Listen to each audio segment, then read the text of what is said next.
علیکہ و اصحابکہ یا رحمت للعالمین۔ یہ چوتھے پارے کا 10واں رکوع ہے۔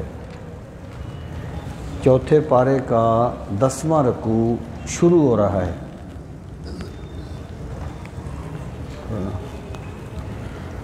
اعوذ باللہ من الشیطان الرجیم، بسم اللہ الرحمن الرحیم۔ لقد سمع اللہ قول الذین قالوا ان اللہ فقیر ونحن اغنیاء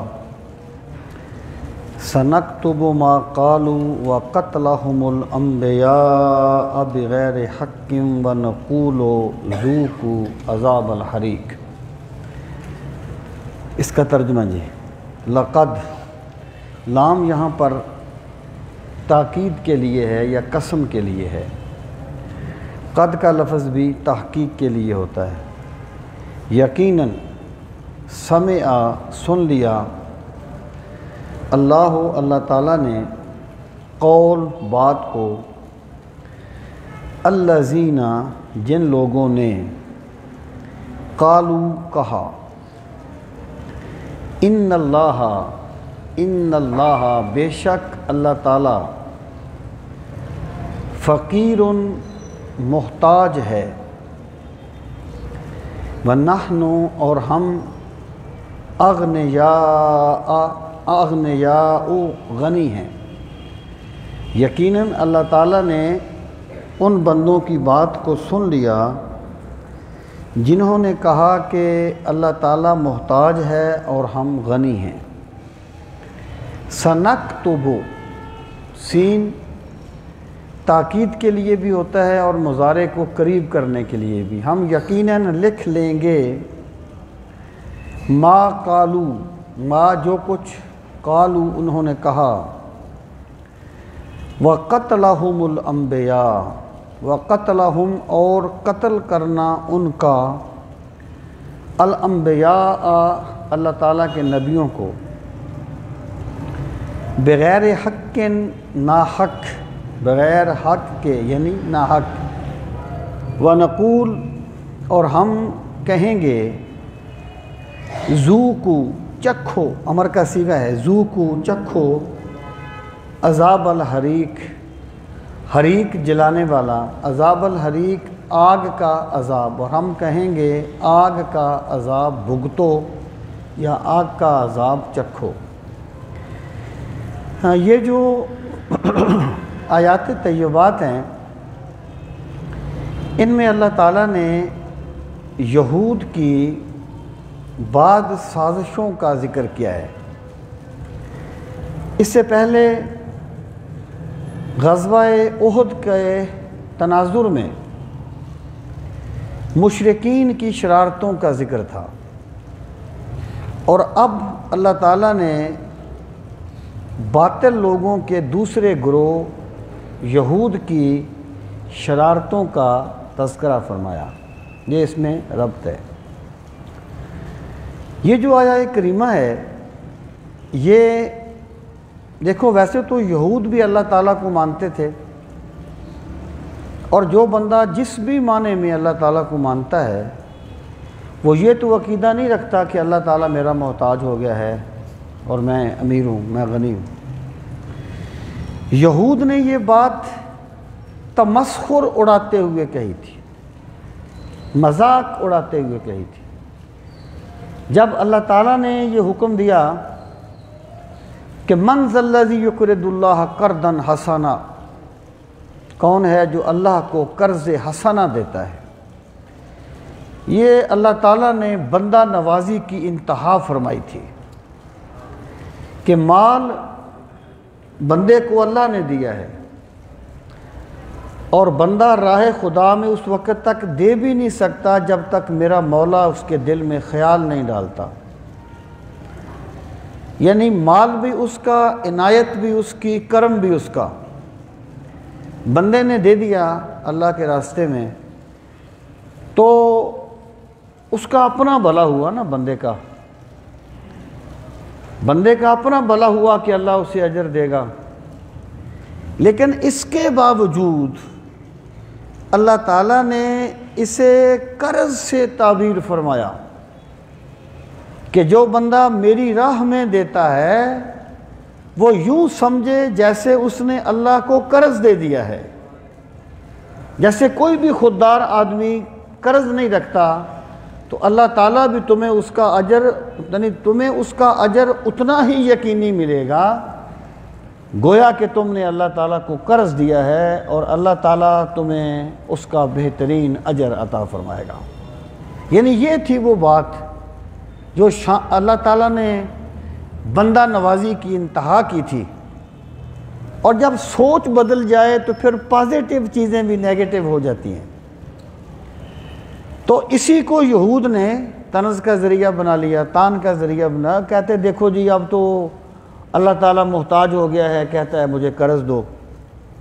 اللہ تعالیٰ ہم سے قرض مانگتا ہے، اللہ تعالیٰ ہمارا محتاج ہو گیا، استغفر اللہ۔ تو یہ آیہ کریمہ ان کے اس سازش کے جواب میں نازل ہوئی، اور پھر آپ اس کے جملوں پر غور فرمائیں۔ پہلی بات فرمائی لَقَدْ سَمِعَ اللَّهُ قَوْلَ الَّذِينَ قَالُوا إِنَّ اللَّهَ فَقِيرٌ وَنَحْنُ أَغْنِيَاءُ۔ یقیناً اللہ تعالیٰ نے ان لوگوں کی بات سن لی جنہوں نے کہا کہ اللہ تعالیٰ محتاج ہے اور ہم غنی ہیں۔ یہ دیکھیں لفظ جو ہوتا ہے نا، لفظ اس کا اپنا معنی کوئی نہیں ہوتا۔ اہل بلاغت کہتے ہیں، بلاغت والے کہتے ہیں لفظ کا اپنا معنی نہیں ہوتا، لفظ کا معنی اس کا پس منظر بتاتا ہے۔ یعنی اگر آپ تصوف میں جائیں گے تو فقیر کا لفظ فقر والے کے معنی میں آئے گا، اور بڑی اعلیٰ شان کا حامل ہوتا ہے فقیر۔ لیکن یہاں پر یہ اس پس منظر میں ہے تو یہ بات واضح ہوگی کہ یہاں پر انہوں نے فقیر بمعنی محتاج کیا تھا۔ اللہ پاک فرماتا ہے میں نے سن لی ان کی بات جنہوں نے کہا اللہ تعالیٰ محتاج ہے اور ہم غنی ہیں، اللہ ہم سے قرض مانگتا ہے۔ یعنی بجائے اس کے کہ وہ اس کو یوں سمجھتے کہ اللہ کی شان دیکھو، وہ اپنے دیے ہوئے مال کو جو اس نے بندوں کو عطا فرمایا اس کی راہ میں دینے کو قرض سے تعبیر فرماتا ہے۔ یہ نہیں کیا، سوچ منفی ہو گئی تو یہ بات کہہ دی۔ اب دیکھیں سَنَكْتُبُ مَا قَالُوا، اللہ تعالیٰ نے اس کا جواب نہیں دیا کہ مالک میں ہوں، تمہارے پاس ہے کیا، تم تو میرے در کے محتاج ہو۔ واقعی مالک اللہ ہے، للہ ما فی السماوات و ما فی الارض، زمین و آسمان کی ہر چیز کا مالک اللہ ہے، اور میرے رب کی بادشاہی کی زمین و آسمان تک محدود تو نہیں۔ اللہ پاک نے فرمایا یا معشر الجن والانس ان استطعتم ان تنفذوا من اقطار السماوات والارض فانفذوا لا تنفذون الا بسلطان۔ اے گروہ جن و انس، اگر تم ایسا کر سکتے ہو تو کرو، زمین و آسمان کے دائروں سے باہر نکل جاؤ، تم یہاں بھی جاؤ گے وہاں بھی میری کبریائی کا پرچم لہرا رہا ہوگا۔ میرے رب کی بادشاہی کا اس زمین و آسمان تک محدود نہیں، نہ جانے کہاں کہاں ہے۔ لیکن اللہ تعالیٰ نے جواب نہیں دیا کہ تم محتاج ہو میں محتاج نہیں ہوں۔ اس کا مطلب یہ ہے کہ فضول سوال کا جواب نہیں دینا چاہیے۔ جو سوال ہی فضول ہو اس کا جواب دینا نہیں چاہیے، یہ میرے رب کا طریقہ ہے۔ اللہ پاک نے اس کا کوئی جواب نہیں دیا۔ یعنی جب ایک دیکھو بات یہ ہوتی ہے کہ اگر بندہ سوال جواب کے چکر میں پھنس جاتا ہے نا تو پھر اس کی زندگی اسی دائرے میں کھپ جاتی ہے، وہ کوئی بڑا کام نہیں کر سکتا۔ جس بندے نے، لوگ تو باتیں کرتے رہتے ہیں، لوگوں کا کیا ہے، لوگ تو خدا سے راضی نہیں ہوتے، بندہ کیا ہے کہ لوگ اس سے راضی ہو جائیں، ہر سوچ کے لوگ پائے جاتے ہیں۔ بندے کا کام یہ ہے کہ اپنا پوائنٹ آف ویو واضح کر دے۔ اگر کوئی بندہ سمجھنے کے لیے کوئی بات پوچھے تو اس کو جواب دے۔ ہر بندے کو مطمئن کرنا یہ کام پیغمبروں نے بھی نہیں کیا۔ اللہ پاک نے انہیں بھی بار بار کہا چھوڑیے انہیں، تو اللہ تعالیٰ نے ان کے سوال کا جواب نہیں دیا، کیونکہ یہ سوال اس لائق ہی نہیں تھا کہ اس کا جواب دیا جاتا۔ آگے اللہ نے اس کی سزا کا ذکر فرمایا، سَنَكْتُبُ مَا قَالُوا، جو کچھ تم کہتے ہو نا، یہ نہیں ہے کہ یہ ختم ہو جائے گی تمہاری بات، ان قریب ہم لکھ لیں گے تمہاری بات کو. مطلب کیا ہے؟ بندہ جو بولتا ہے وہ لکھ لیا جاتا ہے. ما یلفظ من قول الا لدیہ رقیب عتید. تم جو بولتے ہو اللہ کے دفتر میں محفوظ ہو جاتا ہے. ایک دن تمہارے سامنے کھول دیا جائے گا نامہ اعمال بندوں کا. کہا جائے گا اقرا کتابک کفی بنفسک الیوم علیک حسیبا. پڑھ اپنا نامہ اعمال، آج تو اپنے آپ کو مجرم ثابت کرنے کے لیے اکیلا کافی ہے. آج کوئی تیرے بہانے نہیں چلیں گے، کوئی تو غلط کو سچ ثابت کرنے کی کوشش نہیں کرے گا، کیونکہ حق واضح ہو چکا ہے. تو اللہ پاک نے فرمایا ہم لکھ لیں گے جو انہوں نے کہا. یعنی جتنا بری بات انہوں نے کہی ہے، ایک دن آئے گا جب انہیں اس کا خمیازہ بھگتنا ہوگا، اس کا جواب دینا ہوگا. پھر فرمایا وَقَتْلَهُمُ الْأَنْبِيَاءُ، اور ہم اس کو بھی لکھ لیں گے اور انہوں نے جو انبیاء کو قتل کیا اس کو بھی لکھ لیں گے. اب دیکھیں، پہلی بات تو یہ ہے کہ دو جرموں کا برابر ذکر فرمایا. اس کا مطلب یہ ہے کہ جو تم نے جملہ کہا ہے کہ اللہ ہمارا محتاج ہے، یہ کوئی چھوٹی موٹی بات نہیں ہے. یہ تمہارا اتنا ہی بڑا جرم ہے جتنا بڑا جرم انبیاء کو قتل کرنا ہے. جب ایک مرتبہ قرآن کریم کی آیہ کریمہ نازل ہوئی نا، جس میں یہ کہا گیا تھا کہ جھوٹی فَاجْتَنِبُوا الرِّجْسَ مِنَ الْأَوْثَانِ وَاجْتَنِبُوا قَوْلَ الزُّورِ، کہ بتوں کی ناپاکی سے بچو اور جھوٹی گواہی نہ دیا کرو. اس وقت سرکار نے فرمایا آج میرے رب نے جھوٹی گواہی کو شرک کے برابر گناہ قرار دے دیا ہے. پھر آپ نے یہ آیہ کریمہ پڑھی. جب دو جرم اکٹھے ذکر کیا جائے نا، ان میں ایک مماثلت ہوتی ہے. تو اللہ پاک نے فرمایا یہ کوئی معمولی بات نہیں ہے جو تم نے کہی ہے، یہ انبیاء کو قتل کرنے جتنا تمہارا بڑا جرم ہے، ہم اسے لکھ لیں گے. اور پھر آپ دیکھیں، انبیاء کو قتل انہوں نے نہیں کیا تھا، عہد نبوت کے انبیاء نے، عہد نبوت کے یہودیوں نے، جنہوں نے یہ بات کہی تھی کہ اللہ محتاج ہے، انہوں نے کسی نبی کو قتل نہیں کیا تھا، کیونکہ اس وقت انبیاء تھے ہی نہیں، سرکار کے علاوہ کوئی نبی نہیں تھا. لیکن کہا گیا ان کا انبیاء کو قتل کرنا. انبیاء کو قتل کنہوں نے کیا تھا؟ ان کے آباء و اجداد نے. لیکن چونکہ یہ اپنے آباء و اجداد کے اس فعل پر راضی تھے، اس لیے انہیں بھی یہ کہا گیا کہ تم نے انبیاء کو قتل کیا ہے. یہ اس پر دلیل ہے کہ جو بندہ کسی برائی سے متفق ہو وہ برائی کرنے والے کی طرح مجرم ہوتا ہے. اسی لیے رضا بالکفر کفر ہے. اگر ایک بندہ کسی کے کفر پہ راضی ہے تو اس نے گویا کفر کیا ہے. ایک بندے نے کہا کہ جناب مجھے مسلمان کریں، مجھے کلمہ پڑھائیں. اس نے کہا یار میں مصروف ہوں، کل آ جانا. تو ایک دن کے اس کے کفر کا گناہ اس کے سر ہوگا. تجھے چاہیے تھا سارے کام چھوڑ کے پہلے اس کو کلمہ پڑھاتا. رضا ایک لمحے کے لیے بھی کسی کے کفر پہ راضی رہنا کفر ہے. اور جو بندے کسی جرم پر متفق ہوں، انہوں نے بے شک نہ کیا ہو، متفق ہوں، تو وہ گویا جرم کرنے والے کی طرح مجرم ہوتے ہیں. آگے اللہ پاک نے فرمایا اور ان کا انبیاء کو قتل کرنا بغیر حق نا حق. اس کا یہ مطلب نہیں ہے کہ انبیاء کو قتل کرنا کبھی حق بھی ہوتا ہے. یہ بطور شرط نہیں ہے، بطور واقعہ کو بیان کرنے کے لیے ہے. یعنی تم نے انبیاء کو شہید کیا، تمہارا ہر عمل ایسا ناحق تھا، اس میں کوئی صداقت نہیں تھی. آگے فرمایا وَنَقُولُ ذُوقُوا عَذَابَ الْحَرِيقِ، اور ہم کہیں گے چکھو آگ کے عذاب کو. یہاں پر چکھنا جو ہے نا، یہ کوئی صرف چکھنے کے معنی میں نہیں ہے، بھگتو آگ کے عذاب کو. آگ کے عذاب میں اب اپنے آپ کو جلاتے رہو. یعنی یہ تمہاری چیزیں، تم تو اپنے آپ کو کہتے ہو ہم نبیوں کی اولاد ہیں، ہم انبیاء کی اولاد ہیں، نانو ابناء اللہ و احبا، جبکہ تمہارے کرتوت یہ ہیں کہ تم نے ایسے کام کیے جو کفریہ ہیں، اور اس کی وجہ سے تمہیں قیامت کے دن عذاب میں ڈال دیا جائے گا، تمہیں عذاب بھگتنا ہوگا۔ ذَلِكَ بِمَا قَدَّمَتْ أَيْدِيكُمْ، یہ تمہیں کس لیے عذاب ہوا؟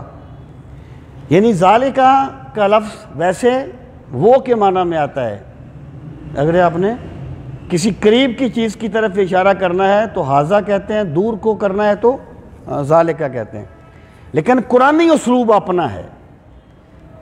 یعنی قرآن کریم میں انبیاء کے بارے میں کہا گیا کل من الصالحین، سارے صالحین میں سے تھے۔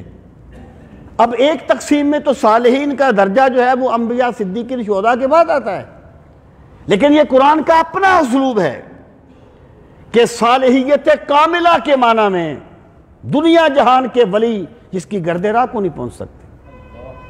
تو یہاں پر بھی یہ قرآن کریم کا اسلوب ہے کہ ذالکہ کا لفظ کبھی پچھلی گزری ہوئی چیز کی طرف اشارہ کرنے کے لیے آتا ہے، اور معنی اس کا یہ ہوتا ہے کہ تمہیں جو یہ سزا ملے گی نا، ہم تم پر کوئی زیادتی نہیں کریں گے، کوئی ناحق نہیں تمہارا کریں گے۔ ذالکہ یہ بما قدمت، بے سببیہ ہے، بسبب اس کے، ما جو کچھ قدمت آگے بھیجا، ایدیکم تمہارے ہاتھوں نے، کہ تمہیں جو سزا، اب ظاہر ہے ہاتھ ہی تو گناہ نہیں کرتے نا، گناہ تو بندے کی آنکھیں بھی کرتی ہیں، بندے کا وجود بھی کرتا ہے، بندے کی سوچ بھی کرتی ہیں، لیکن یہاں پر یہ ایک عام اسلوب ہے، تمہارے کرتوتوں کی وجہ سے تمہیں یہ سزا دی جائے گی۔ پھر فرمایا وَأَنَّ اللَّهَ لَيْسَ بِظَلَّامٍ لِّلْعَبِيدِ، وَأَنَّ اللَّهَ، اور بے شک اللہ تعالیٰ، لیسا نہیں ہے، ظلام، یہ یعنی ویسے یہ جو وزن ہوتا ہے نا یہ مبالغہ ہوتا ہے، جیسے آپ نے کہا نا کاذب، کاذب کا معنی ہے جھوٹا، آپ نے کہہ دیا کذاب، بہت بڑا جھوٹا، آپ نے کہہ دیا عالم، اس کا معنی ہے جھوٹا، علم والا، جاننے والا، آپ نے کہہ دیا علام، اس کا معنی ہے بہت زیادہ جاننے والا، جس سے علامہ نکلتا ہے، تا وہاں پر وہ تاکید کے لیے ہوتی ہے، مؤنث کی نہیں ہوتی، علامہ نکلتا ہے جس سے۔ تو یہ جو ظلام ہے نا، یہ بڑا عرصہ یہ بات ہمیں سمجھ نہیں آئی کہ اس کا اگر ہم اس کو مبالغے کے پس منظر میں کریں، اس کا مطلب یہ ہے کہ اللہ تعالیٰ اپنے بندوں پہ بہت زیادہ ظلم نہیں کرتا، اللہ تعالیٰ تو ظلم کا ایک ذرہ بھی نہیں کرتا اپنے بندوں۔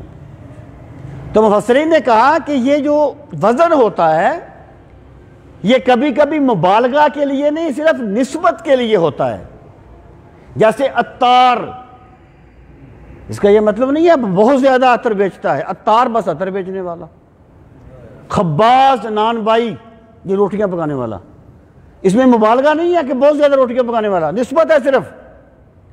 تو اس کا ترجمہ یہ بنے گا وَأَنَّ اللَّهَ لَيْسَ بِظَلَّامٍ لِّلْعَبِيدِ، اور اللہ اپنے بندوں پہ ذرہ برابر بھی زیادتی نہیں کرتا۔ میرے رب کی شان تو کرم کرنا ہے، رحم کرنا ہے، میرا رب اپنے بندوں پہ ذرہ برابر بھی زیادتی نہیں کرتا۔ مراد یہ ہے تم نے جو کچھ تمہارے ساتھ ہوا ہے یہ تمہارے اپنے کرتوت ہیں، اہل دنیا یہاں جو آتے ہیں اپنے انگار ساتھ لاتے ہیں۔ اب فرمایا الذین قالوا ان اللہ عہد الینا اللہ نؤمن لرسول حتی یأتینا بقربان تاکلہ النار، یہ ان کی ایک اور سازش کا تذکرہ ہے۔ ان کے ایک جب بندے نے کسی بات کو نہیں ماننا ہوتا تو پھر بڑی باتیں بن جاتی ہیں، آٹا گوندتی ہے تو ہلتی کیوں ہے، کوئی نہ کوئی بات تو اس نے کرنی ہوتی جب بندے نے ماننا نہیں ہوتا۔ یہ بات میں آپ سے کہتا رہتا ہوں کہ ماننے کا تعلق دلیل کے ساتھ نہیں ہوتا، ماننے کا تعلق طلب کے ساتھ ہوتا ہے۔ دلیل اس کے کام آئے گی جو طلب رکھتا ہے، جو ماننا چاہتا ہی نہیں ہے آپ اسے جو بھی دلیلیں دے دیں وہ توڑتا رہے گا، ماننے کا تعلق طلب کے ساتھ ہوتا ہے۔ جب کوئی بندہ جو نہیں ماننا چاہتا تھا، اس نے چاند شک ہوا بھی دیکھا پھر بھی مانا نہیں، اس نے پتھروں کو کلمہ پڑھتے دیکھا مانا نہیں، جس نے نہیں ماننا تھا۔ جو طلب لے کے آیا تھا، اس نے سرکار کا روئے زیبا دیکھا تو کلمہ پڑھ لیا، کہنے لگا واللہ ھذا الوجہ لیس بوجہ الکذاب، اللہ کی قسم اتنا نورانی مکھڑا کسی جھوٹے کا ہو نہیں سکتا۔ ماننے کا تعلق طلب کے ساتھ ہوتا ہے، دلیل کے ساتھ نہیں ہوتا۔ تو یہ ان کا معاملہ تھا یہودیوں کا۔ اب یہودیوں کے لیے رسول کریم صلی اللہ تعالیٰ علیہ وآلہ وسلم کی ذات گرامی کوئی اجنبی تو نہیں تھی۔ جو قرآن مجید نے کہا کہ الذین آتینہم الکتاب یعرفونہ کما یعرفون بابنائہم، کما یعرفون ابناءہم، کہ جنہیں ہم نے کتاب دی ہے وہ آپ کو دیکھ کے اس طرح پہچان لیتے ہیں جیسے انسان اپنے بیٹے کو پہچان لیتا ہے۔ چہرہ نہ بھی نظر آئے نا پھر بھی بیٹا، وہ محبت بتا دیتی ہے کہ میرا بیٹا ہے۔ لیکن یہ کیونکہ ماننا نہیں چاہتے تھے، اس لیے طرح طرح کی باتیں کرتے تھے۔ اب وہ کہنے لگے، یہ ان کی سازش کا ذکر ہے، آپ غور فرمائیں، الذین، جن لوگوں نے قالو کہا، ان اللہ، بے شک اللہ تعالیٰ نے عہدہ، عہد لیا ہے، وعدہ لیا ہے، الینا، ہم سے، یعنی الینا، الا اور نا، ہم تک یعنی ہم سے۔ کس چیز کا وعدہ لیا ہے؟ اللہ نؤمنا، اللہ اصل میں ان لا نؤمنا، ان کے تفصیلیہ ہے، ان کے لا نؤمنا، ہم ایمان نہیں لائیں گے، لرسول، واسطے کسی رسول کے، یعنی کسی رسول پر ایمان نہیں لائیں گے، حتیٰ یہاں تک یاتینا، وہ لے آئے، پہلے آپ اس کا لفظ ترجمہ کر لیں، یاتی، وہ آئے، عطا یاتی کا معنی آنا، حتیٰ یاتی، یہاں تک کہ وہ آئے، نا، ہمارے پاس، بے قربان، بے کا معنی ساتھ، قربان، قربانی، تاکلو، کھا لے، ہو جسے، النار، آگ، یعنی ہم سے اللہ نے عہد لیا کہ جب تک پیغمبر ایسی قربانی نہ کرے جسے آسمانی آگ آ کے کھا لے، اس وقت تک تم نے کسی کو پیغمبر نہیں ماننا۔ اچھا، یہاں پر یہ جو عطا یاتی ہے اس کا معنی آنا ہوتا ہے، لیکن جب اس کے بعد بے آ جائے تو یہ متعدی بن جاتا ہے لانے کے معنی میں، یعنی یہاں تک کہ وہ ایسی قربانی لائے جسے آسمانی آگ کھائے۔ قُلْ قَدْ جَاءَكُمْ رَسُولٌ مِّن قَبْلِي بِالْبَيِّنَاتِ، اب بات یہ تھی کہ یہود کی تاریخ میں یہ بات تو پائی جاتی ہے کہ بعض قربانیوں کو آگ آ کے کھا لیتی تھی، لیکن تورات میں یہ کہیں نہیں کہا گیا تھا کہ یہ نبوت کی شرط ہے کہ آگ آ کے اسے کھائے۔ نبوت کی شرط نہیں ہے، پہلے یعنی بعد انبیاء کے ساتھ یہ معاملہ ہوا ضرور ہے۔ اب اللہ پاک نے فرمایا اب یہود کا معاملہ کیا تھا، جیسے پہلے پارے میں گزرا، افکلما جاءکم رسول بما تہوی انفسکم استکبرتم ففریقا کذبتم وفریقا تقتلون، کہ جب بھی تمہارے رسول تمہارے پاس وہ چیز لے کے آئے جو تمہاری خواہش کے مطابق نہیں تھی، یا تم نے رسولوں کو قتل کر دیا یا تم نے انہیں جھٹلا دیا۔ انہیں یہ کہا جا رہا ہے کہ اگر تم یہ بات کہتے ہو کہ جی ہمیں سے تو عہد لیا گیا ہے کہ جب تک کوئی ایسی قربانی نہ دے جسے آگ آ کے کھا لے تم کسی رسول کو نہ ماننا، تو تم نے ان رسولوں کو کتنا مان لیا تھا جنہوں نے یہ معجزہ دکھایا تھا؟ اس کا مطلب یہ ہے تم ماننا چاہتے ہی نہیں ہو۔ تو اللہ پاک نے فرمایا کل، آپ فرما دیں، قد، تحقیق، جاءکم، آئے تھے تمہارے پاس، رسول من قبلی، مجھ سے پہلے، بالبینات، واضح نشانیوں کے ساتھ، مجھ سے پہلے رسول بڑی واضح نشانیاں لے کے آئے تھے۔ وَبِالَّذِي قُلْتُمْ، اور اس کے ساتھ بھی جو تم نے کہا، جو اب کہتے ہو نا کہ ایسی آگ آئے پھر ہم مان لیں گے، رسول ایسی نشانیاں بھی لے کے آئے تھے، لیکن تمہارا رویہ کیا تھا؟ فَلِمَا قَتَلْتُمُوهُمْ، پس تم نے کیوں قتل کر دیا تھا انہیں؟ ان کنتم صادقین، اگر تم اپنے دعوے میں سچے ہو، یعنی اگر تم ماننے کی شرط یہی لگاتے ہو تو پھر تم نے ان کو کیوں قتل کر دیا تھا؟ اس کا مطلب یہ ہے تم ماننا چاہتے ہی نہیں ہو، تم اپنی خواہش کی پیروی کرنا چاہتے ہو، تم اللہ تعالیٰ کی بندگی کرنا چاہتے ہی نہیں ہو۔ یہ تمہاری روش ہے، یہ تمہارے آباء و اجداد کا طریقہ ہے جو تم تک آ گیا ہے۔ اب اللہ تعالیٰ نے رسول کریم صلی اللہ تعالیٰ علیہ وآلہ وسلم کو تسلی دی، تشفی دی، ارشاد فرمایا فَإِن كَذَّبُوكَ، کذب یکذب جٹلا دینا، فَإِن پس اگر کذبو انہوں نے جٹلا دیا، کا تمہیں اے پیغمبر صلی اللہ علیہ وسلم اگر انہوں نے آپ کو جٹلا دیا ہے، فقد پس تحقیق، کذبا جٹلائے گئے، رسول رسول من قبل کا آپ سے پہلے، جاؤ اس کے بعد بے آگے اس لیے متعدی بن گئے، جاؤ لائے، بالبینات واضح نشانیاں، والزبر زبور کی جمع ہے، صحیفے، والکتاب المنیر اور روشن کتاب۔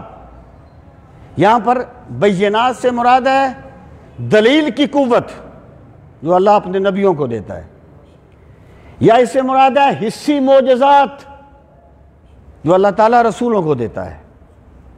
اللہ تعالیٰ رسولوں کو معجزات عطا کرتا ہے، اس کی وجہ کیا ہوتی ہے؟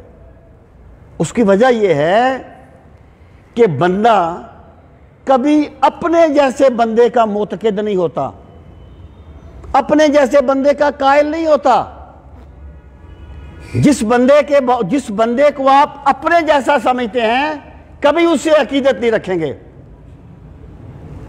بندہ اس کا قائل ہوتا ہے جسے وہ یہ سمجھتا ہے کہ اس کے پاس وہ ہے جو میرے پاس نہیں ہے۔ ورنہ نبی بھی تو دیکھنے میں انسانوں کی طرح ہوتے ہیں نا، بندے کا شیخ بھی دیکھنے میں ایک انسان ہوتا ہے، عام انسانوں کی طرح ہوتا ہے، لیکن بندہ یہ سمجھتا ہے کہ میرے رب نے جو معرفت کا نور میرے شیخ کو دیا ہے وہ مجھے نہیں ملا، وہ اس کا عقیدت مند ہو جاتا ہے۔ بندہ کبھی بھی اپنے جیسے بندے کا قائل نہیں ہوتا، اس لیے اللہ تعالیٰ اپنے انبیاء کو معجزات دیتا ہے۔ اور ایک گراؤنڈ ریالٹی یہ ہے کہ دلیل کی بات بہت کم لوگ سمجھتے ہیں، خرق عادت چیزوں کو لوگ بہت جلدی مان لیتے ہیں۔ یہ بہت بڑی زمینی حقیقت ہے۔ انبیاء معجزات کے محتاج نہیں ہوتے، لوگ محتاج ہوتے ہیں حق کو سمجھنے کے لیے۔ تو اللہ تعالیٰ انبیاء کو بھیجتا ہے اور انہیں وہ شان دیتا ہے کہ جو کام پورا زمانہ نہیں کر سکتا وہ اللہ کا نبی کرتا ہے۔ یعنی حضرت عیسیٰ کے زمانے میں طب بڑے جوبن پر تھی، لیکن کوئی طبیب ایسا نہیں تھا جو مادرزاد اندھے کو بینا کر سکے۔ حضرت عیسیٰ اس کے چہرے پر ہاتھ پھیرتے تھے، اللہ اسے آنکھوں کا نور عطا فرما دیتا تھا۔ یہ ہوتا ہے معجزہ۔ اللہ فرماتا ہے ہم نے، آپ فرمائیں کہ تو آپ سے پہلے بھی بڑے رسول آئے، کس طرح آئے؟ بڑی شان کے ساتھ آئے، بالبینات وہ واضح نشانیاں لے کر آئے، حصی معجزات لے کر آئے۔ اور پیغمبر واصف علی واصف نے کہا تھا پیغمبر کی بات باتوں کی پیغمبر ہوتی ہے، یعنی پیغمبر ایسا کلام کرتا ہے کہ سمجھنے والے سمجھ لیتے ہیں یہ کسی عام انسان کا کلام نہیں ہے۔ کبھی امام غزالی کے المنقذ من الضلال دیکھنا اس پر وہ بات کرتے ہیں۔ تو بالبینات واضح نشانیوں کے ساتھ، والزبر زبور کی جمع ہے، اس سے مراد ہے صحیفے۔ اللہ تعالیٰ کے انبیاء صحیفے لے کے آئے، والکتاب المنیر، اور اللہ تعالیٰ کے انبیاء روشن کتاب لے کر آئے۔ روشن یہاں کتاب منیر سے مراد ہے تورات. آپ کہیں گے صرف حضرت موسیٰ علیہ السلام لے کے آئے تھے؟ نہیں، حضرت موسیٰ کے بعد بھی بنی اسرائیل کے انبیاء تورات کے مطابق ہی عمل کرتے تھے، تو وہ بالواسطہ گویا تورات لے کے آئے. تو اللہ پاک نے یہ بات واضح فرمائی کہ یہ جو کچھ بھی کہتے ہیں صرف ان کے ہیلے ہیں، نہ ماننے کے لیے انہوں نے باتیں گڑھی ہوئی ہیں، ورنہ جو کچھ یہ کہتے ہیں میرے انبیاء اس سے بہتر چیزیں لے کے گئے تھے، ان کے تمام مطالبات انہوں نے پورے کر دیے تھے، لیکن نہ ماننے والے نہیں مانے تھے. اب اس کے بعد فرمایا کل نفس ذائقۃ الموت، ہر نفس، ذائقہ ذاقہ یذوق ذوقاً، چکھنا، ہر نفس چکھنے والا ہے الموت، موت کو. یہ جو ہے کہ یہود کے تذکرے کے بعد موت کا ذکر آ گیا، کیا ربط ہے اس میں؟ اس میں ترغیب بھی ہے اور ترغیب بھی ہے. یعنی جو بندے حق کو مانتے ہیں اور حق کے لیے قربانیاں دیتے ہیں، حق کے لیے مشکلات برداشت کرتے ہیں، ان کے لیے بشارت ہے کہ تم نے جب دنیا سے چلے جانا ہے تو پھر اپنے رب کی بارگاہ میں حاضر ہونا ہے، اور اللہ تمہیں تمہاری تمام قربانیوں کا پورا اجر عطا فرمائے گا. اور ان کے لیے، منکروں کے لیے ترغیب ہے کہ آج تو تم بڑی باتیں کرتے ہو، آج تو تم بڑے دلیلیں گھڑتے ہو، آج تو تم اپنے باطل کو حق ثابت کرنے کے لیے بڑی تیز زبان استعمال کرتے ہو. ایک دن آئے گا جب تم نے موت کے ہاتھوں فنا کے گھاٹ اتر جانا ہے. یار فریدہ پتہ ادوں لگ سی جدوں کھلیاں کفن دیاں تڑیاں. ایک دن آئے گا جب تم نے مر جانا ہے. ان کے لیے ترغیب ہے اور اہل ایمان کے لیے ترغیب ہے. کل نفس ذائقۃ الموت، اور موت کا تعلق بدن کے ساتھ ہوتا ہے، روح کے ساتھ نہیں ہوتا. روح کا بدن سے ایک تعلق ہوتا ہے ضرور، وہ ایمان کے مطابق ہوتا ہے. موت بدن پہ طاری ہوتی ہے، روح پہ نہیں. تو مراد یہ ہے کہ ہر شخص نے موت کا ذائقہ چکھنا ہے. دنیا میں کسی نے نہیں رہنا، لیکن نہ سب کی موت برابر نہیں ہے. سب کی موت برابر نہیں ہے. جو بندہ اپنے رب کی بندگی میں زندگی بسر کرتا ہے، اس کی موت وصال یار کا پیغام ہوتی ہے. لیس ہناک موت ولا فوت بل انتقال من حال الی حال. وہاں فنا نہیں ہوتی، بلکہ ایک حال سے دوسرے حال میں منتقل ہونا ہوتا ہے.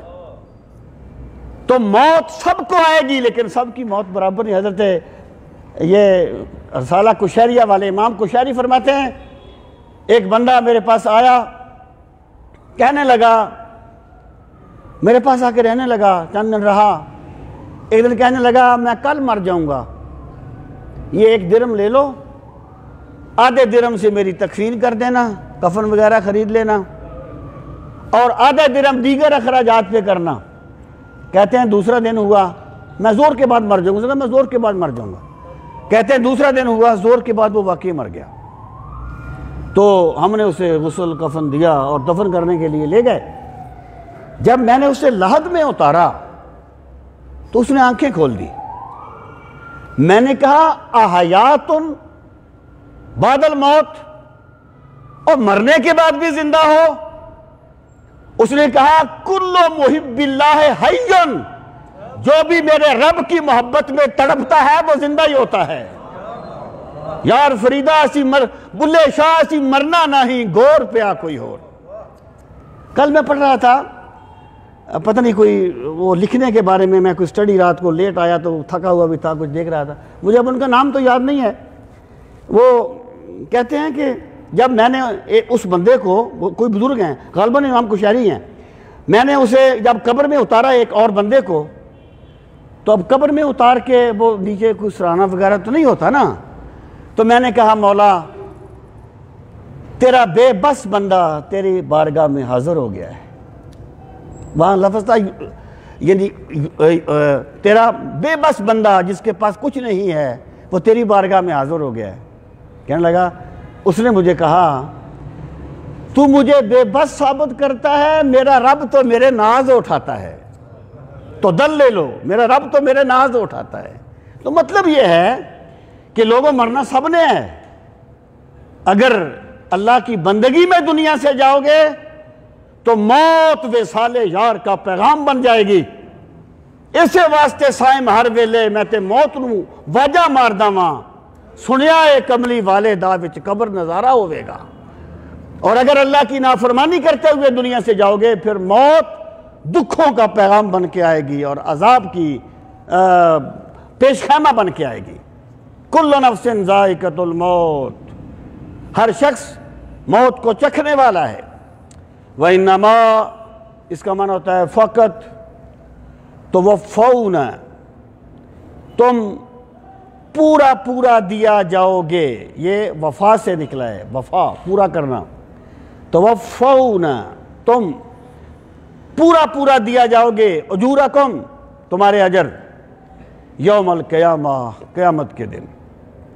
جب تم مرو گے نا اللہ کی بارگاہ میں پہنچو گے, اللہ تمہیں پورے پورے اجر دے گا تمہارے اعمال کے. یہاں اس سے یہ مراد نہیں ہے کہ جتنا عمل کیا اتنا اجر ملے گا, نہیں.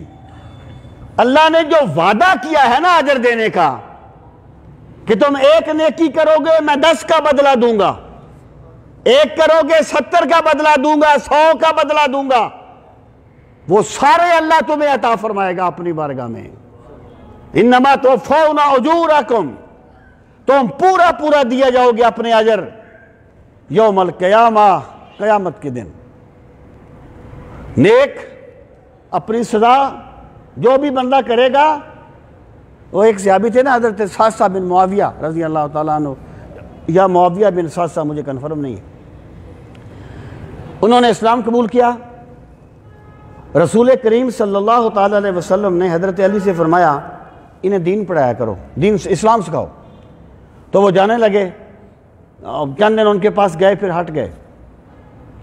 ایک دن سرکار نے حضرت علی سے پوچھا کہ وہ کیا بنا معاویہ کا, معاویہ بن ساسا کیا بنا؟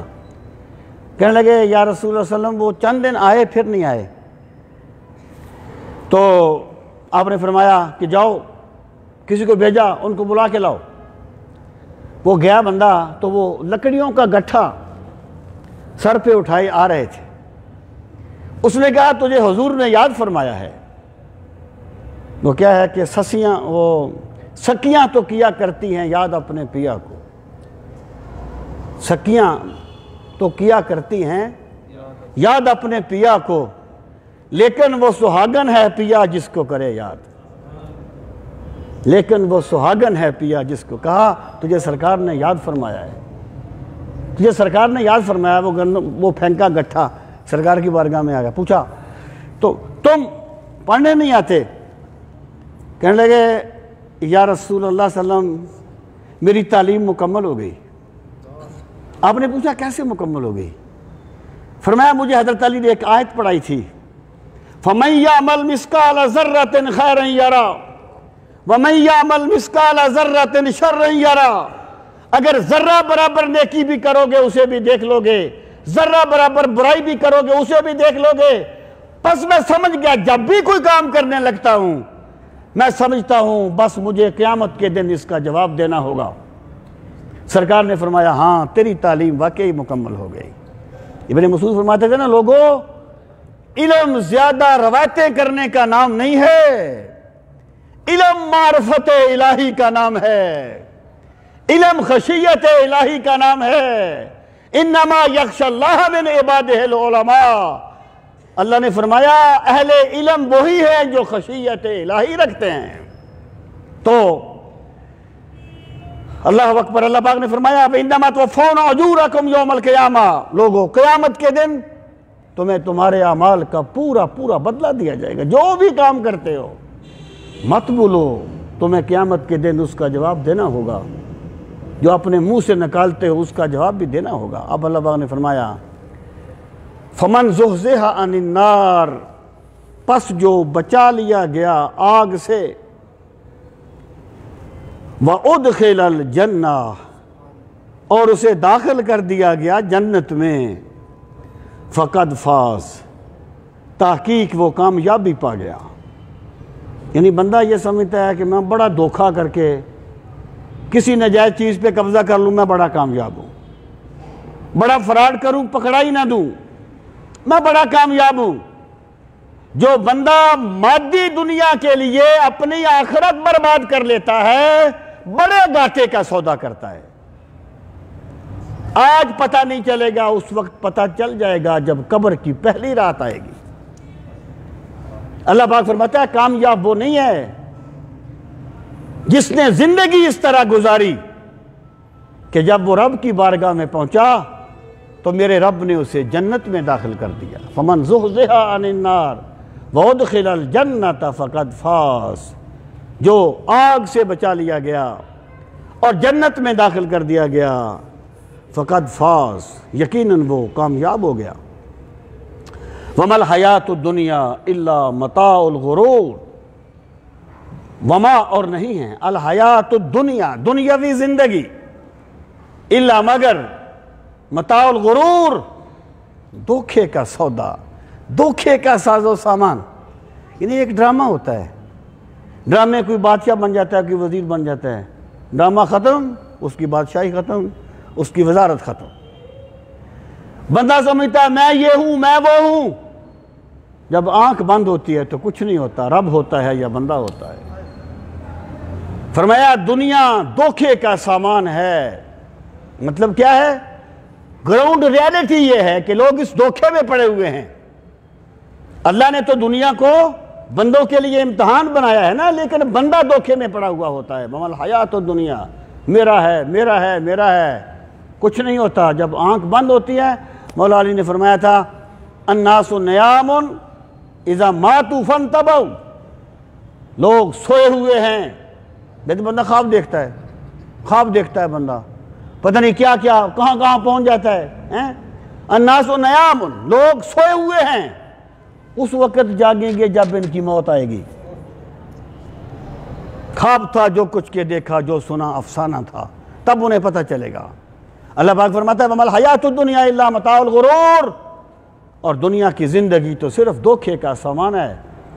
لوگوں اس میں کے چکر میں اپنی عاقبت برباد نہ کرنا، اس طرح زندگی بسر کرنا کہ جب بندہ اللہ کی بارگاہ میں جائے تو اللہ کی طرف سے آواز آئے یا ایتھا النفس المطمئنہ ارجعی الی ربک راضیۃ مرضیہ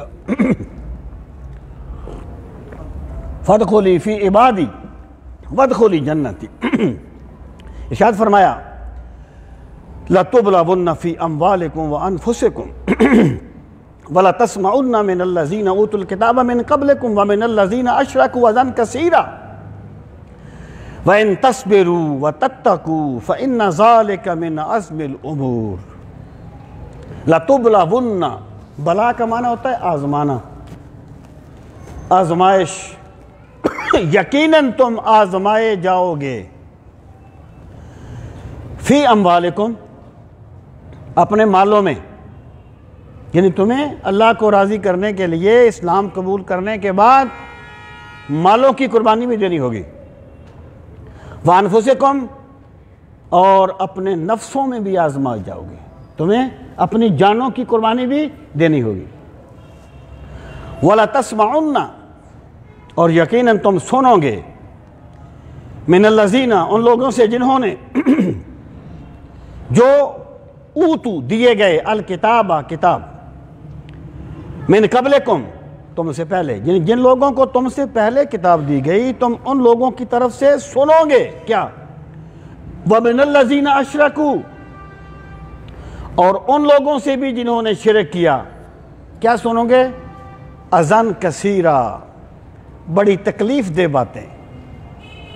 یعنی یہ محبت کے، اللہ کی محبت کے راستے پر چلنا، وہ پیر صاحب ایک شعر پڑھا کرتے تھے کہ عشق نہیں ہے آساں بس اتنا ہی سمجھ لیجئے، ایک آگ کا دریا ہے اور ڈوب کے جانا ہے۔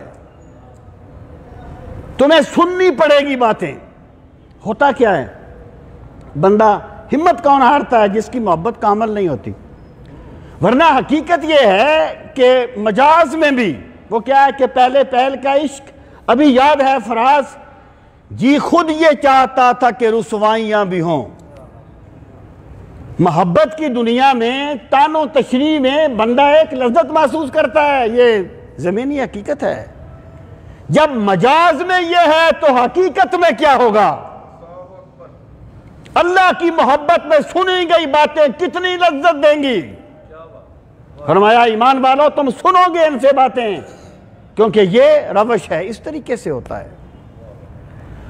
اب فرمایا وَإِن تَصْبِرُوا، آپ کو یاد ہوگا جب غزوہ بدر کا ذکر شروع ہوا تھا تو یہ آیت آئی تھی، اور پھر اہل ایمان کے صبر کے لیے اور ان کے تقوی کے لیے بدر کو ذکر کیا تھا، پھر احد کا ذکر کیا تھا۔ فرمایا وَإِن تَصْبِرُوا، اور اگر تم ڈٹ جاؤ، وَتَتَّقُوا، اور تقوی کا راستہ اختیار کرتے رہو، فَإِنَّ ذَلِكَ، پس بے شک یہ، مِنْ عَزْمِ الْأُمُورِ، بڑے پرعزم بندوں کے کام ہیں۔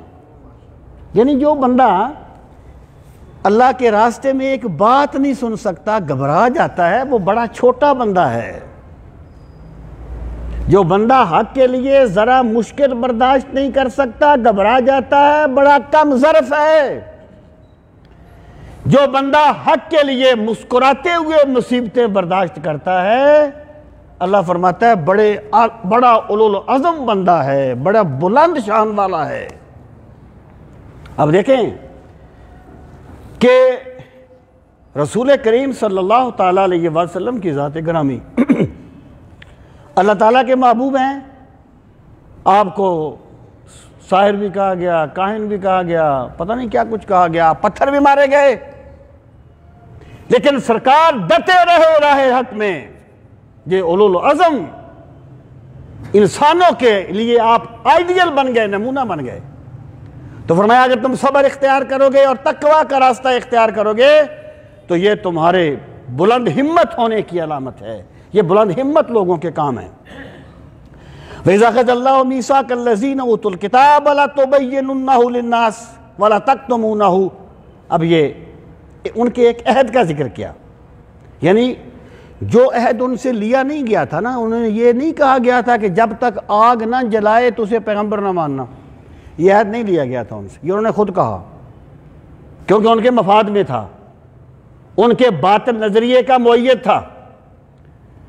ان سے جو عہد لیا گیا تھا اس کو انہوں نے چھوڑ دیا۔ اب اللہ پاک نے اس کا ذکر فرمایا، فرمایا وَإِذْ أَخَذَ اللَّهُ، اور یاد کرو جب اللہ نے لیا میثاق، پختہ وعدہ، الذین، ان لوگوں سے جو اوتوا الکتاب، جنہیں کتاب دی گئی، کیا وعدہ لیا؟ لَتُبَيِّنُنَّهُ، بینا یبینو کا معنی ہے واضح کر دینا، لَتُبَيِّنُنَّهُ، کہ تم پر جو حق اتارا گیا ہے اسے خوب کھول کے بیان کرنا، اس میں کوئی ڈنڈی نہ مارنا، اس حق میں باطل کی آمیزش نہ کرنا، لَتُبَيِّنُنَّهُ، اسے خوب کھول کے بیان کرنا، لِلنَّاسِ، لوگوں کے لیے، وَلَا تَكْتُمُونَهُ، اور اسے چھپانا نہیں ہے۔ پھر کیا ہوا؟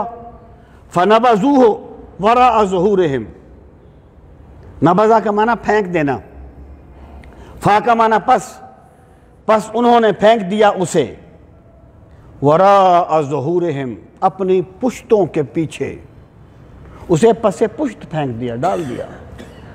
وَاشْتَرَوْا بِهِ ثَمَنًا قَلِيلًا، اور خرید لی اس کے بدلے میں تھوڑی قیمت۔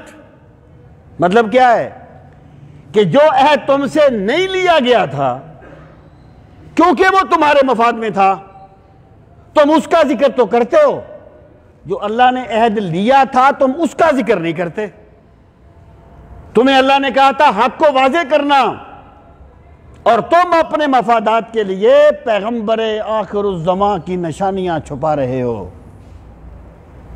وہاں کہا گیا تھا اللہ کے پیغمبر درمیانے قد کے ہوں گے، انہوں نے کہہ دیا لمبے قد کے ہوں گے۔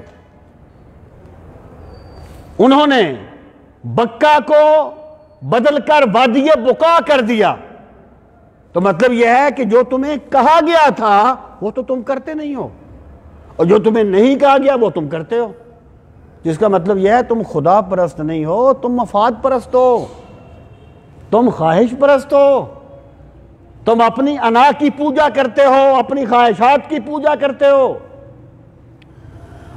فَبِئْسَ مَا يَشْتَرُونَ، پس کتنا برا ہے جو انہوں نے خرید لیا، حق کو چھوڑ کے مادی دنیا کو تم نے خرید لیا، بڑے گھاٹے کا سودا کیا۔ لا تحسبن الذین، لا تحسبن، گمان نہ کرنا، الذین، جن لوگوں نے یا جو لوگ یفرحون، تکبر کرتے ہیں، بما اتوا، ساتھ اس کے جو وہ لائے، ویحبون، اور وہ محبت کرتے ہیں، کس چیز پہ؟ یہ بڑے غور کرنے کی بات ہے، یہ یہود کی برائیوں کو بیان کرتے ہوئے اللہ پاک نے فرمایا کہ وَيُحِبُّونَ، اور وہ محبت کرتے ہیں، اَن يُحْمَدُوا، کہ ان کی تعریف کی جائے، بِمَا لَمْ يَفْعَلُوا، اس چیز پر جو انہوں نے کی نہیں ہے، یعنی کام نہیں کیا لیکن چاہتے ہیں کہ ہماری تعریف کی جائے۔ جب ایمان سلامت ہوتا ہے تو بندہ کام کر کے بھی اپنی تعریف نہیں چاہتا، بندہ کہتا ہے میرا رب مجھ سے راضی ہو جائے۔ اور جب ایمان سلامت نہ رہے پھر جو کام بندے نے نہیں بھی کیا ہوتا، یہ ایک گلی بن جائے نا چھوٹی سی، 20 بندے کہیں گے جناب میں نے بنائی ہے، یہ ہوتا ہے وَيُحِبُّونَ أَن يُحْمَدُوا بِمَا لَمْ يَفْعَلُوا، یہ یہودیوں کی سازش ہے، یہ یہودیوں کی سوچ ہے۔ ایمان والے کہتے ہیں ہم اپنے رب سے، وہ جو قرآن میں کہا گیا کہ يُطْعِمُونَ الطَّعَامَ عَلَىٰ حُبِّهِ مِسْكِينًا وَيَتِيمًا وَأَسِيرًا إِنَّمَا نُطْعِمُكُمْ لِوَجْهِ اللَّهِ لَا نُرِيدُ مِنكُمْ جَزَاءً وَلَا شُكُورًا، کہ وہ اللہ کی محبت میں سب کچھ دے دیتے ہیں، پھر وہ کہتے ہیں کہ ہم تم سے کوئی بدلہ نہیں چاہتے، وَلَا شُكُورًا، اور ہمیں تھینک یو نہ کہنا کہیں ہمارا اجر کم نہ ہو جائے۔ اللہ کی رضا کی شان ہی اپنی ہے، ان کے دیوانوں کی باتیں العجب، اصطلاحیں استعارے اور ہیں۔ ارشاد فرمایا وہ پسند کرتے ہیں اس چیز پر مدح کی جائے جو انہوں نے نہیں کیا۔ فَلَا تَحْسَبَنَّهُمْ، پس تم گمان نہ کرنا انہیں، بِمَفَازَةٍ مِّنَ الْعَذَابِ، یہ مفازہ فوز سے ہے کہ وہ عذاب سے کامیابی پا لیں گے، وہ عذاب سے کامیابی نہیں پا سکتے، بے شک جتنے بھی دعوے کرتے رہیں، وَلَهُمْ عَذَابٌ عَلِيمٌ، اور ان کے لیے بڑا دردناک عذاب ہے۔ وَلِلَّهِ مُلْكُ السَّمَاوَاتِ وَالْأَرْضِ، اور اللہ کے لیے ہے بادشاہی آسمانوں اور زمین کی۔ یہ اس کا کیا ربط ہے ما قبل کے ساتھ؟ اس کا ربط یہ ہے کہ یہود کے بارے میں کہا گیا کہ وہ رسوا ہوں گے، گھٹیا طریقے پر چلتے ہیں۔ اس وقت یہود تو بڑے پاورفل تھے، بڑے ان کے مضبوط قبیلے تھے، بڑے ان کے مضبوط قلعے تھے۔ اللہ پاک نے فرمایا زمین و آسمان کا بادشاہ میں ہوں، جب میں چاہوں گا ان غریب صحابہ کو جن کے پاس بدن ڈھانپنے کا کپڑا نہیں ہے، میں انہیں صوبوں کا گورنر بنا دوں گا،